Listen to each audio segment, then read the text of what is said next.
agora dá para falar um pouquinho mais.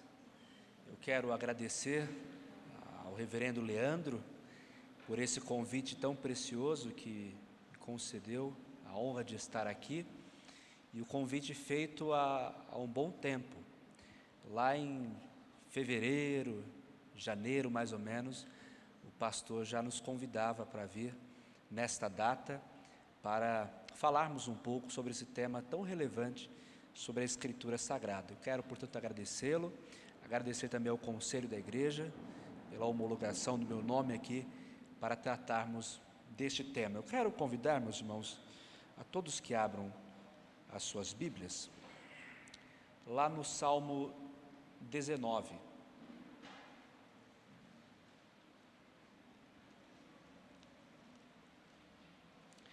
Não é o nosso objetivo expor esse texto, embora fosse também muito relevante.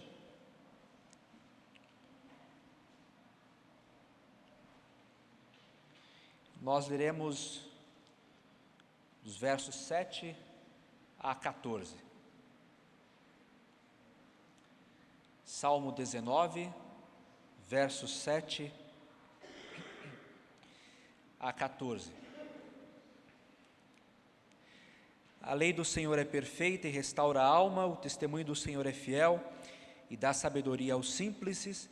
Os preceitos do Senhor são retos e alegram o coração. O mandamento do Senhor é puro e ilumina os olhos. O temor do Senhor é límpido e permanece para sempre. Os juízos do Senhor são verdadeiros e todos igualmente justos. São mais desejáveis do que o ouro, mais do que muito ouro depurado, e são mais doces do que o mel e o destilar dos favos. Além disso, por eles se admoesta o teu servo, em os guardar a grande recompensa. Quem é que possa discernir as próprias faltas? Absolve-me das que me são ocultas. Também da soberba guarda o teu servo, que ela não me domine. Então serei irrepreensível e ficarei livre de grande transgressão. As palavras dos meus lábios e o meditar do meu coração sejam agradáveis na tua presença, Senhor, rocha minha e redentor meu. Amém. O Senhor aplique a sua palavra em nossos corações.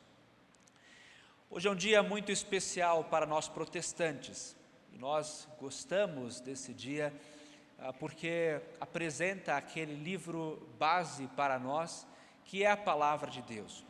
E vocês podem imaginar o tamanho da dificuldade que é ter que tratar sobre um livro tão rico em cerca de 50 minutos, em um curso que poderia ser ministrado assim meses, talvez mais de um semestre, para nós falarmos um pouco dessa palavra de Deus tão rica como ela é. E podemos ou poderíamos fazer algumas abordagens. Uma delas é o estudo da palavra pela via exegética. Então, o que seria a via exegética?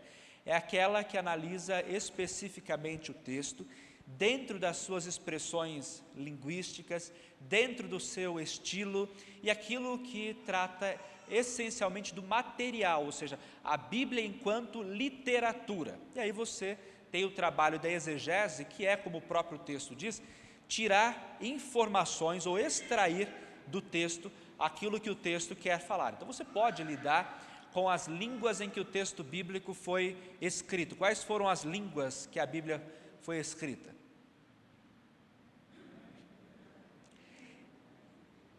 Vocês estão com sono? Hebraico, grego e um pouco de aramaico. Os livros que estão em hebraico é a maior parte do Antigo Testamento, tá? É a maior parte, não é todo o Antigo Testamento que está em hebraico. Uma parte, especialmente Daniel, e partes em Joel, estão em aramaico. Daqui a pouco a gente vai falar sobre isso. O Novo Testamento encontra-se em língua grega. E alguns críticos dizem que, por exemplo, o Evangelho segundo Mateus fora escrito também em aramaico, só que não há muita comprovação para isso. E você tem também nessas línguas a dinâmica da revelação bíblica, assim como os estilos próprios do texto. Vocês certamente já leram outros livros além da Bíblia, e esses livros possuem estilos próprios. não é assim? Você pega um livro que é de poesias, tem um estilo próprio de poesias que você identifica facilmente, não é assim? Você consegue ver a estrutura e consegue enxergar que ali é uma poesia. Existem outros textos que são narrativas, e aí você lida com a narrativa, lida com a história. Você tem também textos que são bem particulares, que são cartas, então você consegue identificar a particularidade de uma carta. Assim como você tem outros textos que são textos de livros ou sabedorias, você consegue lidar com esses estilos também. Todos esses estilos são estes que compõem os textos bíblicos. A Bíblia, apesar de ser um só livro, com quantos livros? 66 livros, tem uma série de estilos. A maior parte do texto é composta de narrativas, porém existem outros estilos, né? Carta você tem na Bíblia? Cartas, tem cartas, preciosíssimas cartas.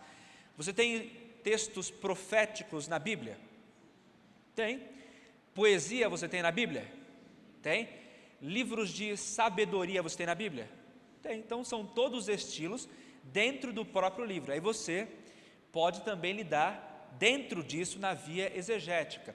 Você pode, além disso, trabalhar com outras áreas, o estilo de cada autor e a ênfase teológica de cada autor, que é a área de teologia bíblica.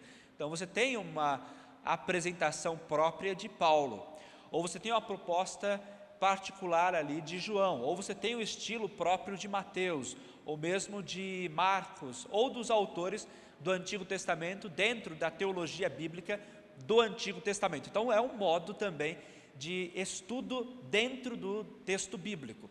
E é muito válido, meus irmãos, nós estudarmos essas áreas todas e pensarmos nelas, uma vez que o texto bíblico, como qualquer texto, deve ser estudado, aprofundado, e nós precisamos extrair totalmente o que o texto nos fala. Quer dizer, para você entender, você precisa ler com seriedade, com retidão, e ler aquilo que o próprio texto tem a falar. Então é uma ênfase, é exegética. Uma outra ênfase é a teológica. Nós não só lidamos com a Bíblia, sendo ela um livro, como nós entendemos os padrões teológicos que regem a Bíblia. Por exemplo, você pode tratar da teologia da própria Bíblia, ou a compreensão que nós temos pela Bíblia, e além disso, nós podemos avançar um pouco mais e entender os conceitos teológicos que estão na Bíblia. Por exemplo, o que nós cremos a respeito dessa Escritura?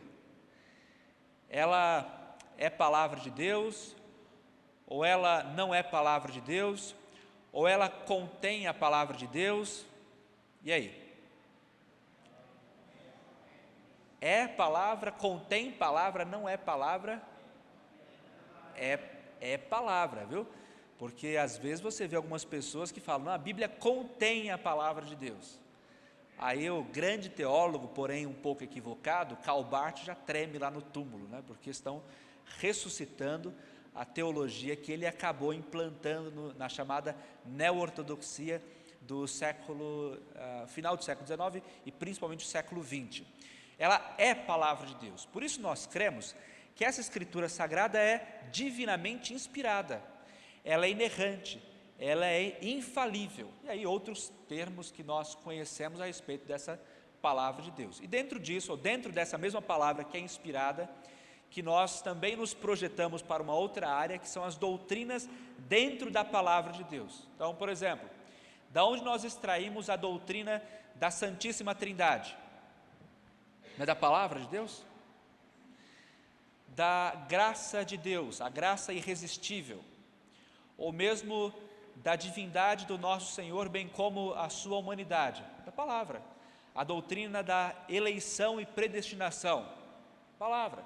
As doutrinas escatológicas, da palavra. Tudo isso nós extraímos dessa mesma palavra de Deus, que também, além de ter os seus princípios e a sua abordagem exegética, é aquela que nos traz profundamente a teologia, tanto sobre ela mesma, como também sobre os assuntos concernentes à fé.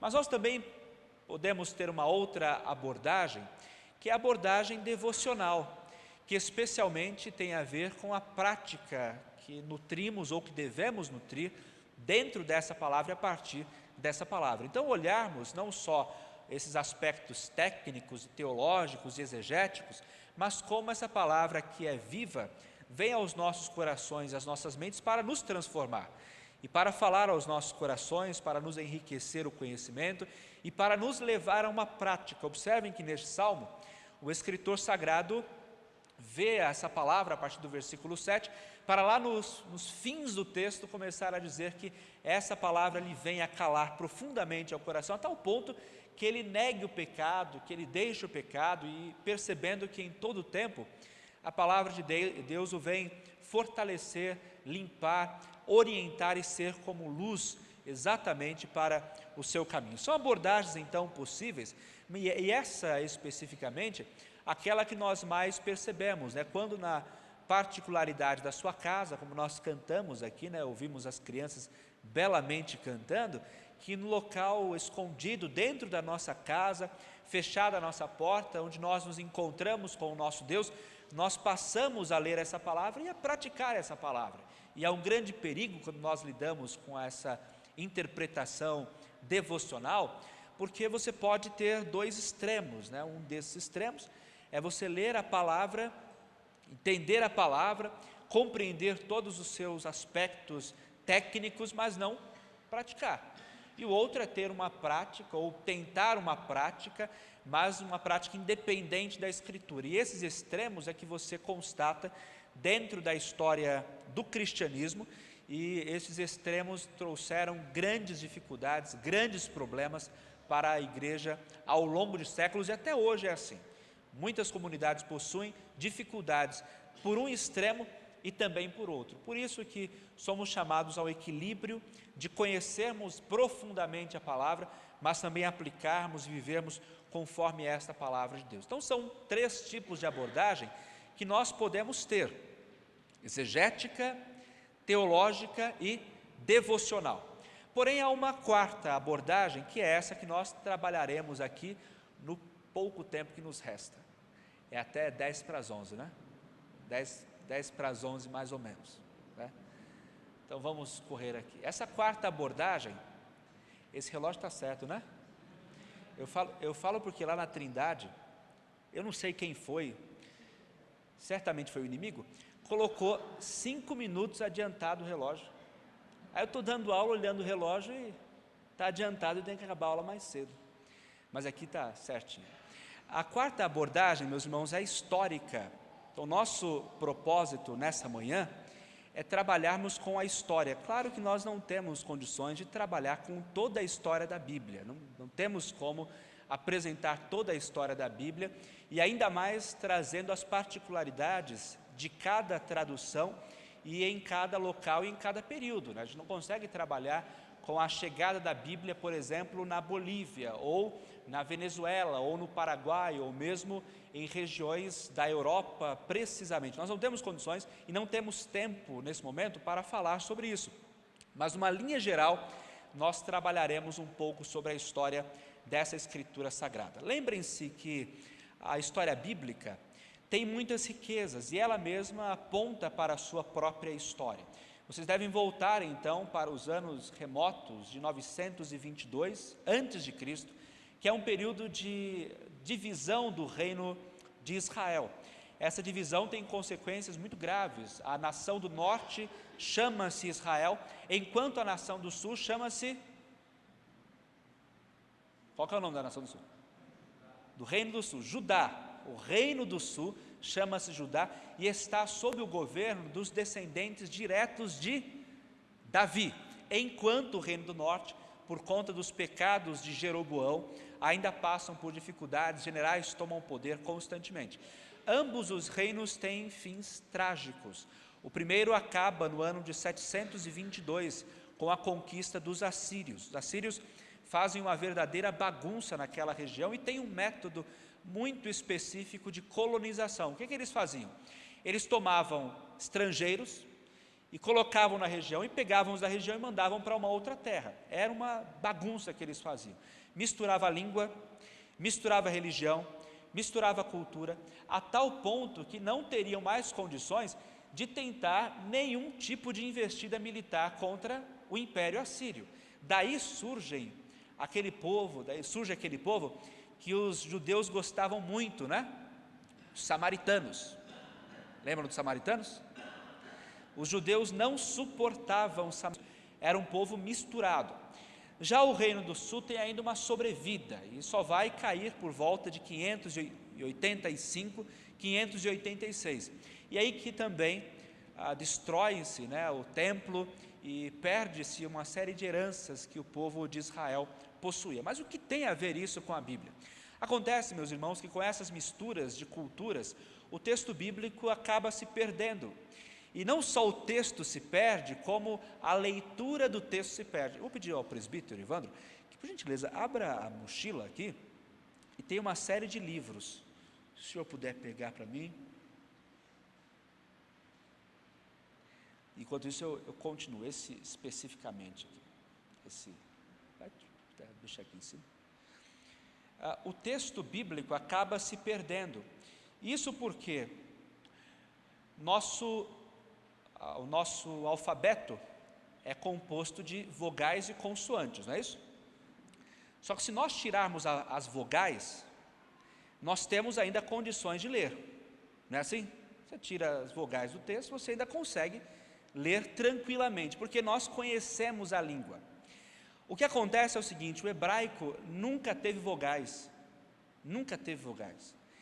e com o passar do tempo, com a mistura e com aqueles vários povos que tomam aquela região e transformam aquilo ali, pouquíssimas pessoas ainda conheciam o texto conforme a língua própria e conforme a dinâmica da escrita, mesmo lendo apenas nas vogais. E essas pessoas que retornam, né, com Esdras e Neemias, são aqueles responsáveis, os grandes estudiosos, que colocam as vogais no texto. Como é que é a vogal do texto hebraico? Vocês já viram o texto hebraico? Como que é? Para quem nunca viu, eu trouxe aqui uma versão. Ela é um pouquinho antiga, por isso que está meio deteriorada aqui, né? Mas ela é de 1879, 39, alguma coisa assim. Vocês conseguem enxergar aqui? Não? É o seguinte, tem um monte de rabisco e tem o que os professores de hebraico detestam que os alunos falem, que tem uns pontinhos. Não sei se lembro que o reverendo Daniel Piva chamava de pontinhos aqui, ele chegava e dava pulo na cadeira de raiva. Isso aqui são sinais massoréticos. Depois eu vou deixar disponível aqui, quem quiser ler, quiser ver, né? Ler é um pouquinho difícil, só para quem estudou aí o hebraico. Esses sinais massoréticos correspondem às vogais do texto, e esse texto foi resgatado, só que é um processo muito longo. Lembram que Jesus fala com alguns homens chamados de escribas? Não tinha sempre a dupla, escribas e fariseus, era a dupla dinâmica maligna naquele tempo, quando falavam com Jesus, mas boa parte deles era gente boa. Esses escribas eram os responsáveis pela cópia dos textos e também por inserir as vogais no texto. Então vejam como é precioso o que nós temos em nossas mãos, que é a Bíblia com a massora, né, ou com os sinais massoréticos e as vogais, por isso nós conseguimos ler até hoje. Só que a história ainda se desenvolve, não sei se vocês sabem, eu creio que têm conhecimento disso, mas na época de Jesus, pouquíssimas pessoas liam o texto hebraico, a tal ponto que tanto o Senhor Jesus quanto os apóstolos provavelmente não tiveram acesso ao texto. Eles não leram o texto hebraico. Se você ler no livro de Atos, verá que o apóstolo Paulo se destaca não só pelo seu conhecimento, mas porque ele era um dos poucos que ainda conheciam o texto hebraico. Mas qual é a Bíblia então do período do Novo Testamento? Qual que é a Bíblia dos apóstolos? Qual que é a Bíblia daqueles homens que tanto pregavam o Evangelho? No Novo Testamento há citações do Antigo? Tem, não tem? Muitas citações. Essas citações do Antigo Testamento no Novo Testamento estão exatamente iguais? Não, né? Tem algumas diferenças. Por quê? Quem tem ideia? Uma tradução. Tem a ver com uma tradução. Para isso você tem que voltar lá no 4º século antes de Cristo. É a época de expansão de um império chamado Império Macedônico. E vocês lembram de alguns personagens, né? Filipe II da Macedônia. Lembram dele? Ele é pai de um outro muito conhecido que é Alexandre o Grande. Esse aí vocês lembram, né? Alexandre o Grande, que faz uma expansão territorial que sai da Macedônia e chega até a Índia. O império de Alexandre chega até a Índia. E a história diz que ele, além de expandir do ponto de vista militar o seu território, ainda fez o que é chamado de helenização, que é o implantar da cultura e língua gregas dentro das regiões conquistadas.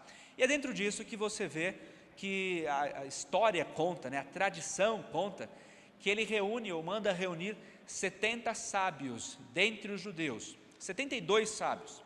E esses 72 sábios são chamados, e eles têm uma tarefa monumental, que é de fazer uma tradução do Antigo Testamento, do hebraico para o grego. Essa tradução do hebraico para o grego é que nós damos o nome de Septuaginta, ou seja, a versão dos 70. E fala-se que 72 homens, num período de 70 dias, é um negócio miraculoso, né? Porque eles conseguiram em 70 dias fazer a tradução do Antigo Testamento inteiro. E aí nós temos aqui uma versão, essa aqui não é tão antiga, igual o hebraico, mas aqui é a Septuaginta, a versão dos 70. Você pode adquirir tranquilamente isso aqui na Sociedade Bíblica. Aí você depois pode abrir aqui e ler o texto. Deixa eu ver se abriu num texto apócrifo, porque esse aqui tem, não é salvo, esse aqui tem os textos apócrifos. Você pode ler depois o texto grego da Septuaginta, que é o texto que os apóstolos usavam, que o próprio Senhor Jesus Cristo usava naquele período tão remoto na Galileia, na Judéia e onde quer que o Salvador pregava. Então vejam que há muita riqueza quando nós falamos dessas traduções bíblicas. A Bíblia que sai, o Antigo Testamento que sai do hebraico e se transporta para o grego. Isso seria fundamental para que as pessoas conhecessem esse texto e dialogassem com ele. Lembrem-se, o hebraico estava praticamente perdido, mas o grego as pessoas já começavam a conhecer, a dialogar e começavam então a aprender. Chega o período do Novo Testamento e há uma diferença que se dá na língua, no estilo e até mesmo na posição em que você lia. Alguém sabe como é que você lê o texto hebraico? Qual que é a posição que você lê? Se é da direita para a esquerda, se é da esquerda para a direita. Como que é? O texto hebraico é da direita para a esquerda. É igual você pegar livros dos orientais. Você está lendo aqueles mangás, né? Alguém gosta de mangá? Alguém gosta aqui de mangá? Gosta? Você toma um mangá e você lê da direita para a esquerda. É o hábito oriental, ou literatura árabe também, e é assim que você lê o texto hebraico. Então você vai abrir aqui o Antigo Testamento em hebraico, você vai lá procurar a primeira página. Se você olhar da esquerda para a direita, você não vai achar, e aqui só está metade, eu trouxe só metade do Antigo Testamento, mas se você abrir da direita para a esquerda, você consegue se orientar. Já o Novo Testamento não foi escrito em hebraico, foi escrito em grego, que é diferente nas expressões linguísticas, porque é um outro idioma, é diferente nos caracteres, é diferente até mesmo na forma como você lida com o texto, nas estruturas gramaticais. Como é que os verbos hebraicos se desenvolvem, né? Se não me falha a memória, ainda é tronco e modo, é isso mesmo? O tronco e modo, aí você tem as divisões. Já o texto grego é muito mais complexo, Por isso que fala-se que no estudo das línguas originais, o hebraico é mais simples do que o grego, apesar de ser meio estranho.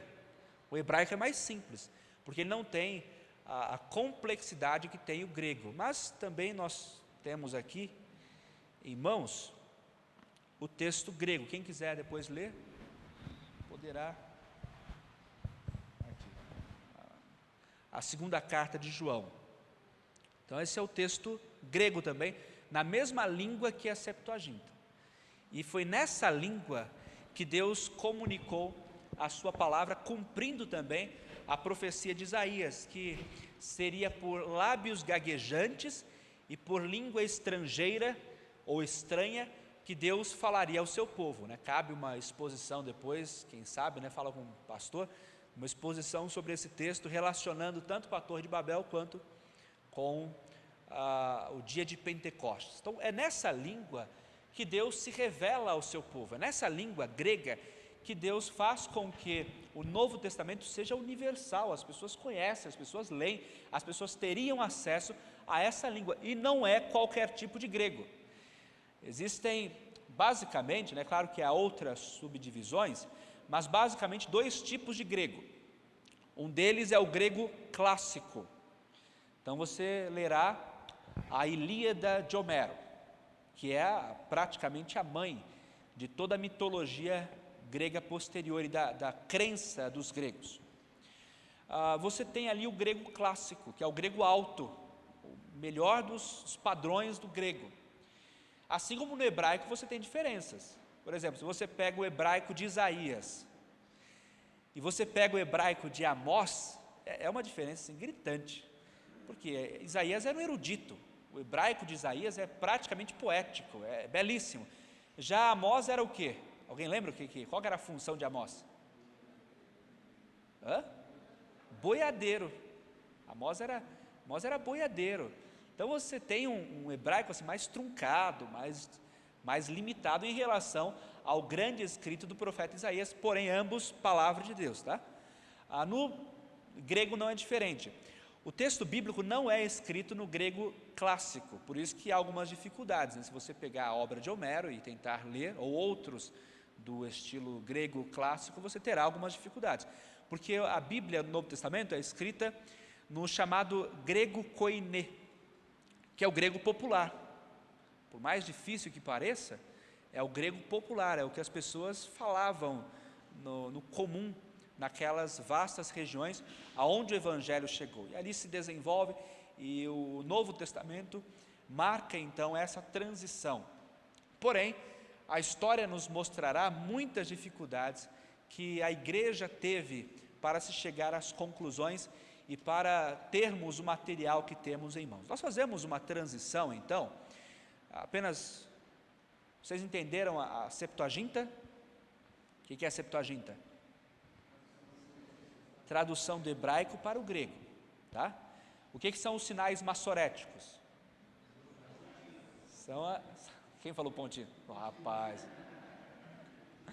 São as vogais do texto hebraico, tá bom? E o Novo Testamento foi escrito em grego. Qual tipo de grego?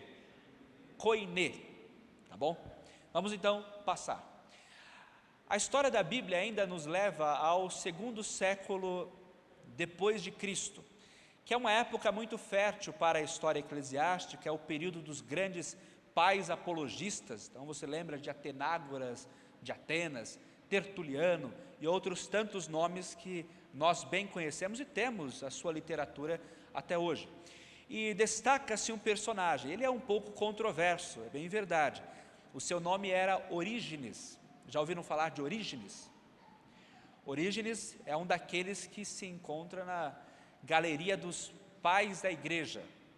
E esse pai da igreja é controverso porque ele tem uma abordagem um pouco diferente em relação à Trindade e dá a entender, veja, não é uma afirmação, mas dá a entender que ele era de uma linha chamada de subordinacionista, ou seja, ele entendia que havia certa, ou parece que ele entendia que havia uma certa subordinação ontológica do Filho ao Pai, do Espírito Santo ao Pai e ao Filho. Mas Até que se prove o contrário, Orígenes é um dos grandes pais da igreja, é um dos homens brilhantes, e um homem que era estudioso com muita profundidade quando se diz respeito à exegese bíblica.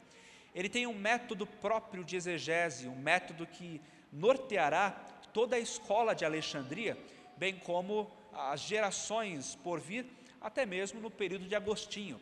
Vocês lembram qual é a distinção das duas escolas, a escola de Alexandria e a escola de Antioquia? Já ouviram falar? Já ouviram, certamente. Mas qual é a distinção da abordagem exegética e interpretativa? Lembram? Paulo de Tarso, você lembra? Eu te dei essa aula, cara, tem que lembrar. A de Alexandria era mais alegórica, e tem as raízes nesse Orígenes, é um dos homens que melhor expõe a alegoria. O que é a alegoria? É você pegar o texto, dar uma interpretação para o texto, e você aplicar o texto da forma como você bem entender, né? Então aquela expressão clássica lá da interpretação do bom samaritano, né? E eu gosto de destacar que o jumento é evangelista, segundo a alegoria, o jumento é evangelista. Mas é uma alegoria, ainda mais tratando de uma parábola que tem apenas um sentido. Pois bem, ele é um exegeta ao mesmo tempo brilhante, e um homem que faz um trabalho, meus irmãos, que é impressionante, é impressionante.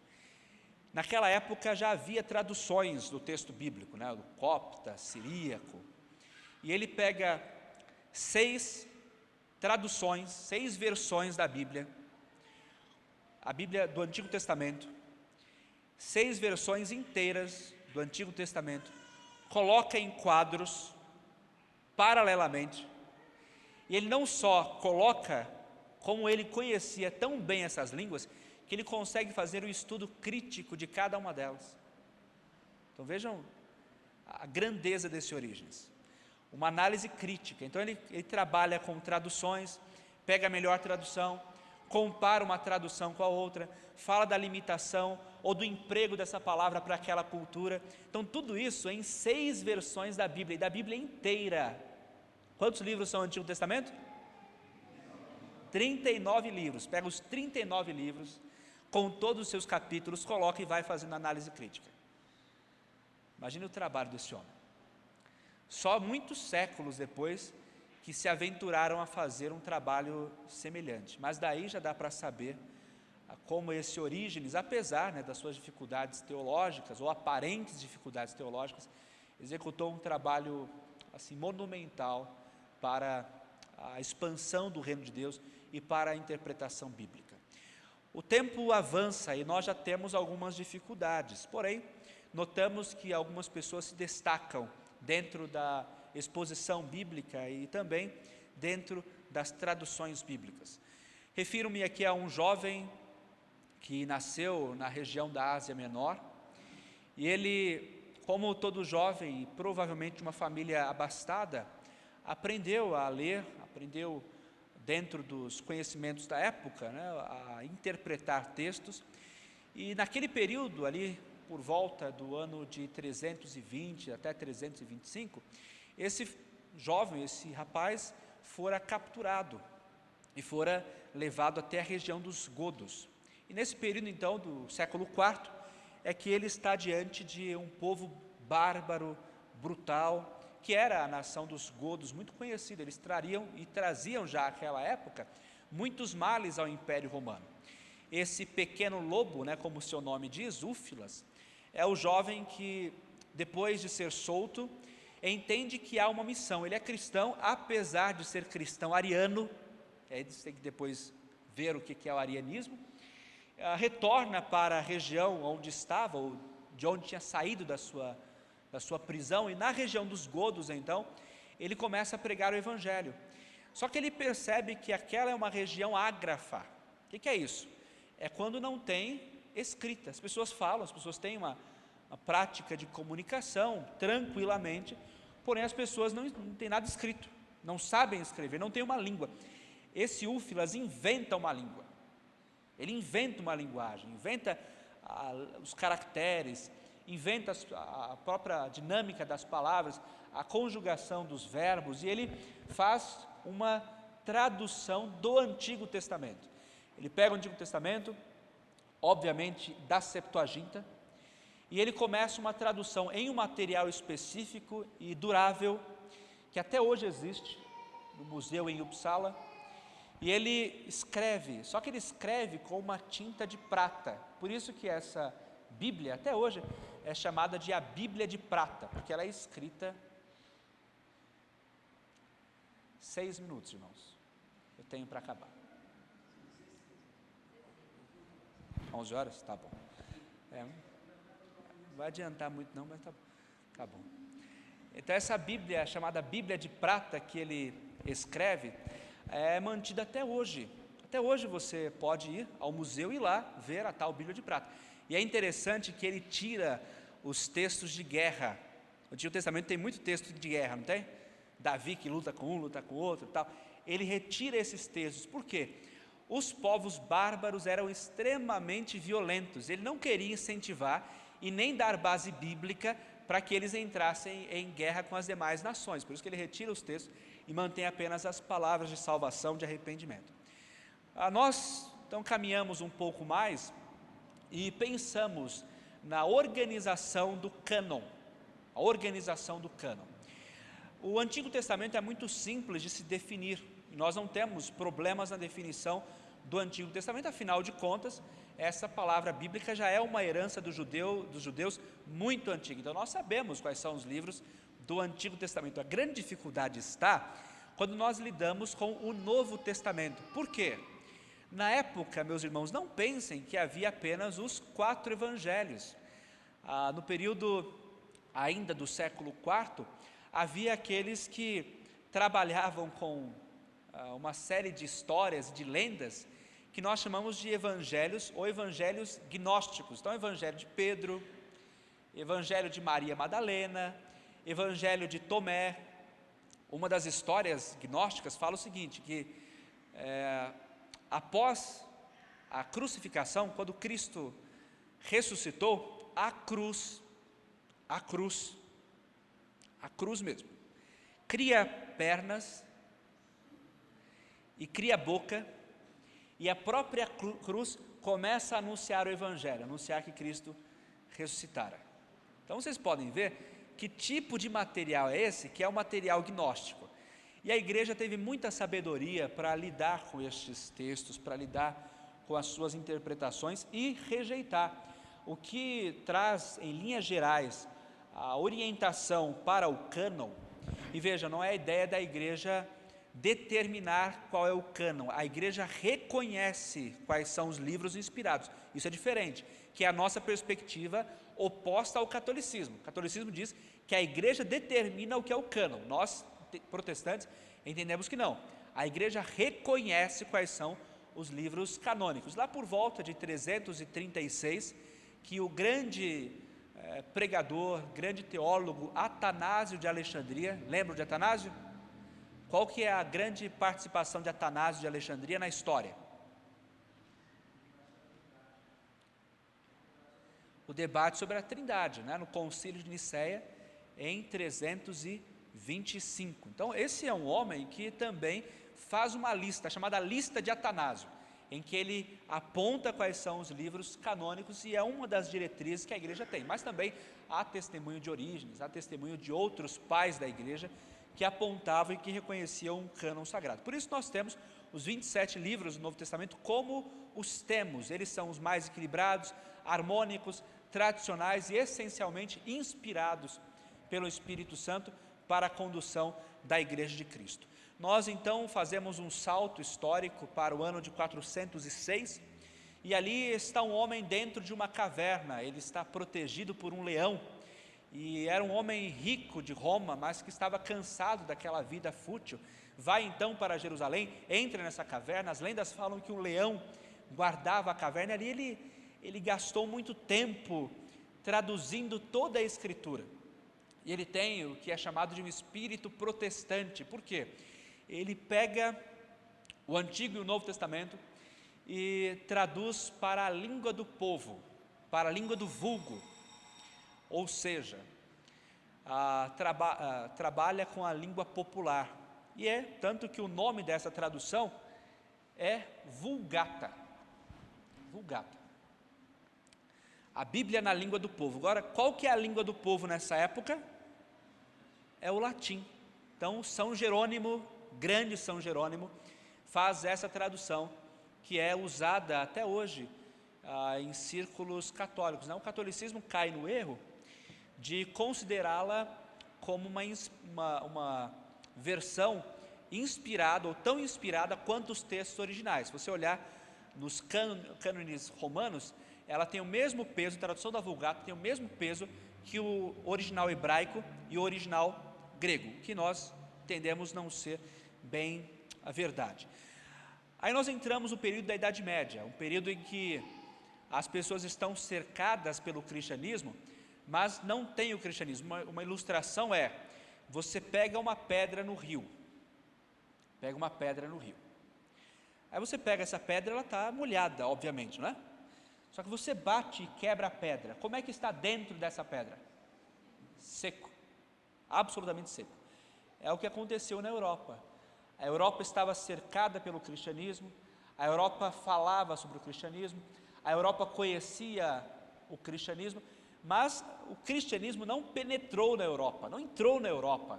As pessoas estão secas. E boa parte da culpa desse processo é porque aqueles indivíduos não conheciam a palavra de Deus, as missas em latim, as leituras bíblicas em latim, e tudo isso numa língua que o povo já não mais conhecia. E é dentro desse período, então, que outros movimentos começam a surgir.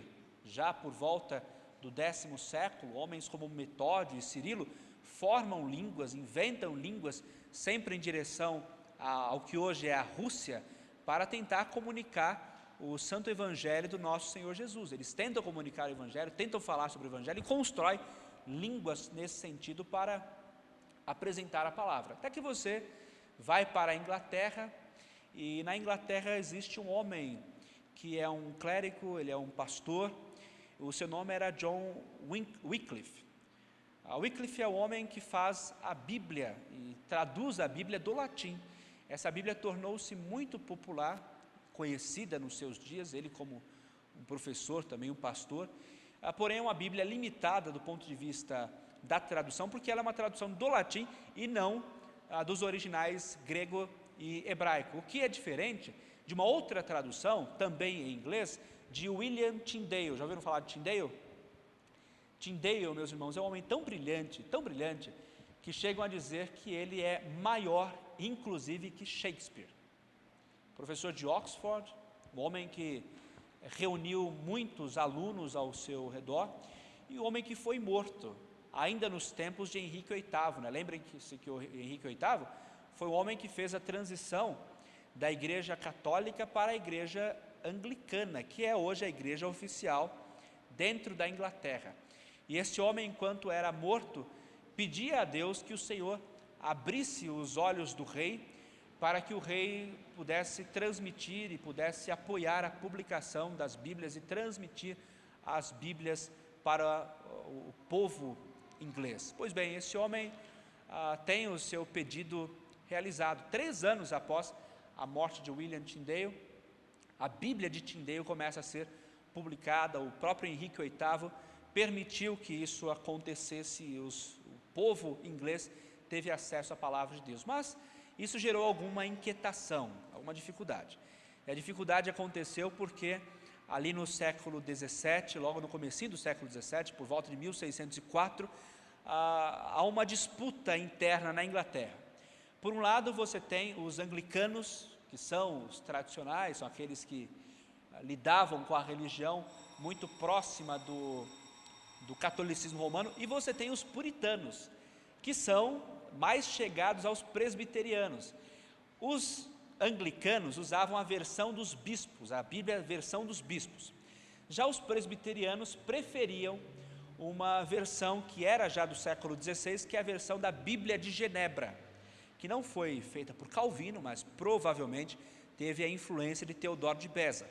E essa disputa era gigantesca, puritanos de um lado e anglicanos do outro, até que o rei Tiago I convoca sábios e eles passam a fazer uma tradução da Bíblia muito conhecida. Até hoje, você tem essa tradução, essa versão bíblica e pode ter acesso com muita tranquilidade, que é a versão autorizada. Você pode conhecê-la também como a versão do rei Tiago ou a famosa King James. Essa King James é muito mais simples, né? Mas nós temos aqui, você vai em qualquer loja, você adquire essa versão ou uma versão ainda mais elaborada dessa King James, que é uma versão em inglês da Bíblia e que foi amplamente usada pelos puritanos já na Nova Inglaterra. Eles usavam essa Bíblia, pregavam com essa Bíblia e tornou-se popular. Hoje, provavelmente é a Bíblia mais popular que existe. Pois bem, meus irmãos, vamos então tratar, e ela é de 1611, vamos tratar rapidamente, nós temos 5 minutinhos aí, da versão que nós temos em mão. A nossa versão foi feita pelo pastor reformado, nós podemos chamá-lo, né, de reverendo João Ferreira de Almeida. Algumas versões antigas traziam como padre, só que João Ferreira de Almeida nunca foi padre. Ele era português, se converteu a partir de um folheto em espanhol e foi para a Holanda tornar-se predicante, o pregador do evangelho. Ao ir para a Indonésia, que ele começou a preparar essa versão que nós temos em mãos, né? Uma versão ainda com muitas dificuldades. Ele perdeu os manuscritos, perderam aliás os manuscritos, a tal ponto que ele teve que refazer o trabalho. Parece que chegou ali no livro de Ezequiel, e ao chegar no livro de Ezequiel ele morreu, e os seus discípulos continuaram o seu trabalho. Essa versão, que é muito conhecida, é usada pelos protestantes, só que é uma outra versão. Há uma outra versão também usada pelos protestantes, porém uma versão católica, que é do padre Antônio Pereira de Figueiredo, que é 100 anos mais nova do que a de João Ferreira de Almeida. Ela foi muito usada pelos protestantes. Por quê? Os protestantes, por exemplo, James Fletcher, né, que era presbiteriano, chegava aqui no Brasil com a Bíblia do João Ferreira de Almeida, que é uma Bíblia que não tem os livros apócrifos, né? A Bíblia católica não tem livros apócrifos. Pois bem, a nossa João Ferreira de Almeida não tem. Aí chegava na casa de um católico e falava: olha, lê a Bíblia. Aí os católicos falavam assim: essa Bíblia é uma Bíblia amputada, é a Bíblia aleijada, não tem os outros livros.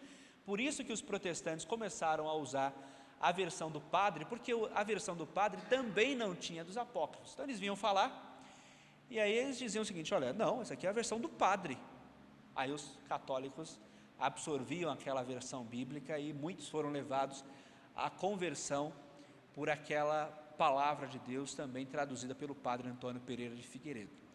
E juntamente, né, com o Catecismo de Montpellier e outros documentos que eram usados pelos protestantes na evangelização do Brasil. Então hoje nós louvamos a Deus pelo dia da Bíblia, e é essencial, meus irmãos, que nós tenhamos intimidade com esse livro, que nós tenhamos proximidade com esse livro, não só para conhecer a sua história ou para conhecer a sua teologia, mas especialmente para viver. Nada vale nós lermos, conhecermos, entendermos, se a nossa vida não foi devidamente transformada pelo Espírito Santo, e se nós não nos submetemos a essa palavra.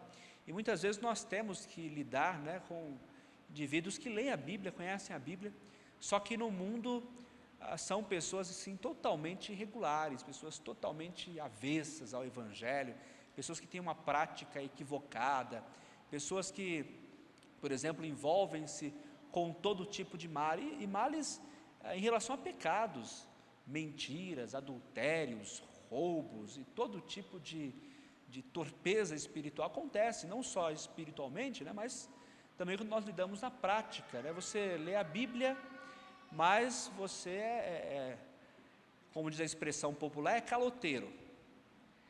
Você lê a Bíblia, mas você fala mal do seu irmão, você começa a levantar um monte de injúrias. Você lê a Bíblia, mas é iracundo. Você lê a Bíblia, mas é mentiroso. Você lê a Bíblia, mas por trás, né, por as escondidas, tem uma série de tramas. Lê a Bíblia, mas tem práticas adúlteras ou práticas homossexuais. Então, que adianta você ler a Bíblia? Na verdade, o ler a Bíblia torna-se mais para condenação.